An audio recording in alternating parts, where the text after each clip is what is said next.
Hello guys, কেমন আছেন? আশা করি সকলে খুব ভালো আছেন। তো অনেকদিন পর একটা নিউ ভিডিও নিয়ে আপনার সামনে চলে এসেছি।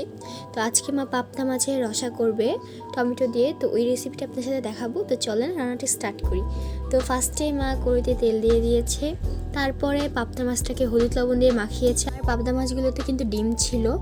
আর এখানে অ্যাকোরিয়ামের 4টা মাছ কি সুন্দর খেলতেছিল, ওইটা আপনাদের সাথে দেখাচ্ছিলাম।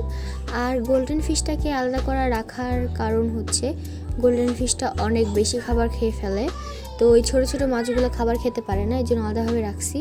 আর এখানে মা মাছ ভাজার পরে কড়াইতে ফোড়ন দিয়ে দিয়েছে জিরা আর তেজপাতা। তারপর মা এখানে জিরা বাটা দিয়ে দিয়েছে। তারপর এটাকে মা কিছুক্ষণ কষিয়েছিল হলুদ দিয়ে একটু। তো ভালো মতো কষিয়ে নেওয়ার পর মা আর কি এখানে হলুদ, লবণ, মরিচের গুঁড়ো পরিমাণ মতো দিয়ে টমেটো দিয়ে দিয়েছিল।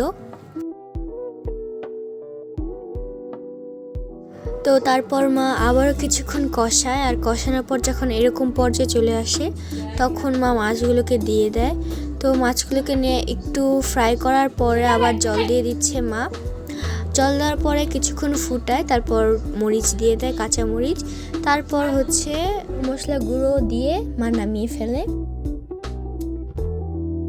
তো আজকে মা পাতলা ডালটাকে একটু ঘন করে রান্না করেছিল আর পাবদা মাছটা রসা করেছিল। তো এই দুটো আইটেমই মা দুপুরবেলা আজকে রান্না করেছিল। তো আজকে ভিডিওটি পর্যন্ত, টাটা।